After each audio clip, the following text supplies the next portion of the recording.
നമസ്കാരം. വനമാലിയിലേക്ക് ഏവർക്കും സ്വാഗതം. ശ്രീകൃഷ്ണാർജുന സംവാദമായ ശ്രീമദ് ഭഗവത്ഗീതയിലെ കർമ്മയോഗം എന്ന 3-ാമത്തെ അധ്യായത്തിലെ 36 ശ്ലോകങ്ങളാണ് നമ്മൾ ഇതുവരെ വായിച്ചത്. ഇന്ന് 37-ാമത്തെ ശ്ലോകം മുതൽക്ക് നമുക്ക് വായിക്കാം. അർജുനൻ ചോദിച്ച സംശയത്തിന് മറുപടി പറയാൻ ആരംഭിക്കുകയാണ് ഇവിടെ. ശ്രീ ഭഗവാനുവാച കാമയേഷ ക്രോധയേഷ രജോ ഗുണസമുദ്ഭവ മഹാശനോ മഹാപാപ്മാ വിദ്യേനമിഹ വൈരിണം. കാമയേഷ ക്രോധയേഷ രജോ ഗുണസമുദ്ഭവ മഹാശനോ മഹാപാപ്മാ വിദ്യേനമിഹ വൈരിണം. നേരത്തെ അർജുനൻ ഒരു സംശയം ചോദിക്കേണ്ടായി. ആരാണ് മനുഷ്യനെ കൊണ്ട് ഇങ്ങനെ ബലമായിട്ട് പാപം ചെയ്യാൻ പ്രേരിപ്പിക്കുന്നത് എന്ന്. അതിന്റെ മറുപടിയാണ് ഇവിടെ പറയുന്നത്. ഏഷ രജോ ഗുണ സമുദ്ഭവ കാമ. ഏഷ എന്ന് വെച്ചാൽ ഇത് എന്ന് വെച്ചാൽ ഇതിനെ പ്രേരിപ്പിക്കുന്ന സാധനം രജോ ഗുണ സമുദ്ഭവമായ രജോ ഗുണത്തിൽ നിന്നും ഉണ്ടാകുന്ന കാമം തന്നെയാണ്. ഏഷ ക്രോധ. ഇത് തന്നെയാണ് ക്രോധവും എന്ന് വെച്ചാൽ കാമം തടയപ്പെട്ടാൽ അത് ക്രോധമായി മാറും. മഹാശന മഹാപാപ്മാ. എത്ര ഭുജിച്ചാലും മതി വരാത്തതും അതുകൊണ്ട് തന്നെ ഏത് പാപപ്രവൃത്തിക്കും പ്രേരണ നൽകുന്നതുമായ ഏനം ഇതിനെ, ഈ കാമത്തെ, ഇഹ ഇവിടെ, വൈരിണം വിധി ശത്രു എന്ന് അറിഞ്ഞാലും. ഇവിടെ എന്താ അർത്ഥാക്കുന്നതെന്ന് വെച്ചാൽ ഈ ത്രിഗുണാത്മകമായിട്ടുള്ള ഈ പ്രകൃതിയിൽ, അതായത് സത്വം രജസ് തമസ്, ഈ ഗുണങ്ങളാണ് ഈ പ്രകൃതിയിലുള്ളത്. അതില് രജസ്സും തമസ്സും വർദ്ധിച്ചു കഴിഞ്ഞാൽ ഇത്തിരി ബുദ്ധിമുട്ടാണ്. ഈ രജസ്സൊന്നും തമസ്സൊന്നും ഉണ്ടാകുന്ന വികാരങ്ങളാണ് കാമം, ക്രോധം തുടങ്ങിയവയൊക്കെ. ഇത് ലൗകികമായിട്ടുള്ള ആഗ്രഹമാണ്. സത്വഗുണസമുദ്ഭവമായിട്ടും കാമം ഉണ്ടാവാം. അത് ആത്മലക്ഷ്യത്തിനെ മനസ്സിലുറപ്പിച്ചുകൊണ്ട് ഈ കർമ്മവാസനകളെ ക്ഷയിപ്പിക്കാനായിട്ടുള്ളതാണ്. അതാണ് സാത്വിക കാമം എന്ന് പറഞ്ഞാൽ. എന്നാൽ ഭൗതിക ലക്ഷ്യത്തിന് വേണ്ടിയിട്ടുള്ള ആഗ്രഹം അത് രജോ ഗുണത്തിൽ നിന്ന് ഉണ്ടാകുന്നതാണ്. അതില് നമുക്ക് ആ ആഗ്രഹം നേടിയെടുക്കാൻ സാധിച്ചിട്ടില്ല എന്ന് വെച്ച് കഴിഞ്ഞാൽ നിരാശയാവും, അതിന്ന് ക്രോധം ഉണ്ടാകും. ഇനി അങ്ങനെയല്ല, ആഗ്രഹം സാധിച്ചു എന്ന് വെച്ചു കഴിഞ്ഞാൽ നമുക്ക് അഹങ്കാരം വരികയായി മനസ്സിൽ. വീണ്ടും പലതും നേടിയെടുക്കണം എന്നുള്ള ചിന്തയും വർദ്ധിക്കും. ഈ ആഗ്രഹം സാധിക്കുന്നിടത്ത് ഇത് മഹാശനനാണ് എന്ന് വെച്ചാൽ എത്ര ലഭിച്ചാലും തൃപ്തി വരില്ല, ഇനിയും വേണം ഇനിയും വേണം എന്നുള്ള തോന്നൽ വരും. അതായത് ആഗ്രഹം നടക്കും തോറും അത് പിന്നെയും പിന്നെയും വേറെ ആഗ്രഹങ്ങൾ പൊന്തി പൊന്തി വന്നുകൊണ്ടിരിക്കും. ഇനി അത് ആഗ്രഹം സാധിക്കാത്തടത്ത് എന്താവും?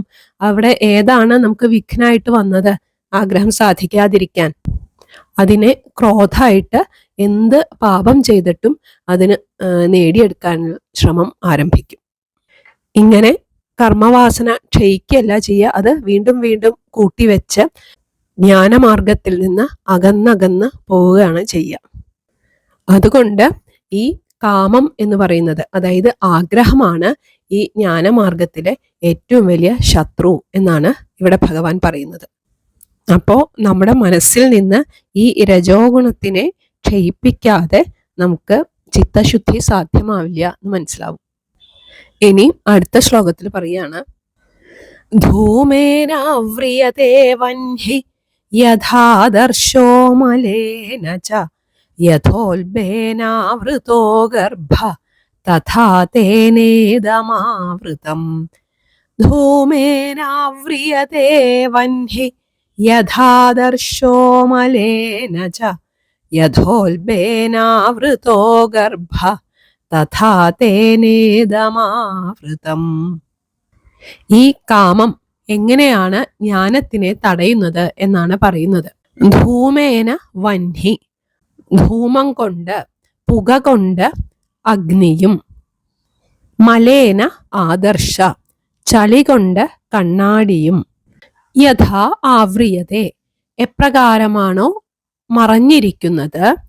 യഥാ ഉൽബേന ഗർഭ ആവൃത, ഉൽബം കൊണ്ട് ഗർഭസ്ഥ ശിശുവിനെ എങ്ങനെയാണോ ആവരണം ചെയ്തിരിക്കുന്നത്. തഥാ, അപ്രകാരം. ഇതം തേന ആവൃതം, ഇത് എന്ന് വെച്ചാൽ ഈ ജ്ഞാനം, തേന എന്ന് വെച്ചാൽ അതുകൊണ്ട്, എന്ന് വെച്ച് കഴിഞ്ഞാൽ കാമം കൊണ്ട് ആവൃതമായിരിക്കുന്നു. ഇവിടെ കാമം എങ്ങനെയാണ് ജ്ഞാനത്തിന് തടസ്സമാകുന്നത് എന്ന് കാണിക്കാനായിട്ട് 2-3 ഉപമകൾ പറഞ്ഞിരിക്കുകയാണ്. പുക എങ്ങനെയാണ് അഗ്നിയെ മറയ്ക്കുന്നത്, അതുപോലെയാണ് ഈ കാമം അല്ലെങ്കിൽ ആഗ്രഹം നമ്മുടെ ജ്ഞാനത്തിനെ മറയ്ക്കുന്നത്. പുക ഉള്ളപ്പോഴും അഗ്നി അവിടെ തന്നെ ഉണ്ട് അല്ലെ. പുക മാറിക്കഴിഞ്ഞാൽ അഗ്നി നമുക്ക് സ്വയം തെളിഞ്ഞ് പ്രകാശിക്കുന്നത് കാണാൻ സാധിക്കും. അത് സ്വയം പ്രകാശിക്കുന്നു മാത്രമല്ല, മറ്റുള്ളവയെ പ്രകാശിപ്പിക്കുകയും ചെയ്യും. അതുപോലെയാണ് നമ്മുടെ മനസ്സിൽ നിന്ന് കാമം അല്ലെങ്കിൽ ആഗ്രഹം മാറിക്കഴിഞ്ഞാൽ ആത്മാവ് സ്വയം പ്രകാശിക്കുകയും ചെയ്യും, ബുദ്ധിയെ പ്രകാശിപ്പിക്കുകയും ചെയ്യും. ആദർശം എന്ന് പറഞ്ഞു കഴിഞ്ഞാൽ കണ്ണാടി എന്നാണ് അർത്ഥം. ഈ കണ്ണാടി എന്തിനാണ്? പ്രതിബിംബം കാണാനുള്ളതാണ്. ആ കണ്ണാടിയിൽ ചെളി വന്ന് നിറഞ്ഞു കഴിഞ്ഞാൽ അതിൽ പ്രതിബിംബം കാണാൻ സാധിക്കില്ല. എന്നാൽ അതിലെ ചെളിയൊക്കെ മാറ്റിക്കഴിഞ്ഞാലോ ആ പ്രതിബിംബം തെളിഞ്ഞ് കാണുകയും ചെയ്യും. ഇതുപോലെ തന്നെ ഈ കാമം എന്നുള്ള അല്ലെങ്കിൽ ആഗ്രഹം എന്നുള്ള ആ ചളി ഉള്ളിടത്തോളം കാലം നമ്മുടെ ആത്മ പ്രതിബിംബം അതിൽ തെളിഞ്ഞ് കാണില്ല. എന്നാൽ ആ അഴുക്ക് തുടച്ചു മാറ്റിക്കഴിഞ്ഞാൽ നമ്മുടെ ആത്മപ്രതിബിംബം തെളിഞ്ഞ് കാണുകയും ചെയ്യും. ഈ ഗർഭസ്ഥ ശിശുവിനെ പൊതിയുന്ന പാട പോലുള്ള ചെറിയ ഒരു ആവരണമാണ് ഉൽബം എന്ന് പറഞ്ഞാൽ. മറുപിള്ള എന്നൊക്കെ പറയുന്നതും ഇത് തന്നെയാണ് എന്നാണ് എനിക്ക് തോന്നുന്നത്. ഇത് പൊട്ടിയിട്ടാണ് കുട്ടി പുറത്തേക്ക് വരുന്നത്. അതുപോലെ ഇവിടെ കാമം അല്ലെങ്കിൽ ആഗ്രഹം എന്നുള്ള ആവരണം പൊട്ടിയാൽ ജ്ഞാനം പ്രകാശിക്കും. അതാണ് ഇവിടെ ഈ ഇത്രയും ഉദാഹരണങ്ങളെ കൊണ്ട് പുക അഗ്നിയെയും അഴുക്കുകൾ കണ്ണാടിയെയും മറുപിള്ള ഗർഭസ്ഥ ശിശുവിനെയും മറയ്ക്കുന്നത് പോലെ മോക്ഷകാരണമായിട്ടുള്ള ജ്ഞാനത്തിനെ മലിനമായിട്ടുള്ള ഈ കാമം മറയ്ക്കുന്നു എന്ന് പറഞ്ഞത്. ഇത് ഒന്നുകൂടി ഉറപ്പിക്കുകയാണ് അടുത്ത ശ്ലോകത്തിൽ. അത് നമുക്ക് അടുത്ത ചൊവ്വാഴ്ച വായിക്കാം. എല്ലാവർക്കും നല്ലത് മാത്രം വരട്ടെ എന്ന പ്രാർത്ഥനയോടെ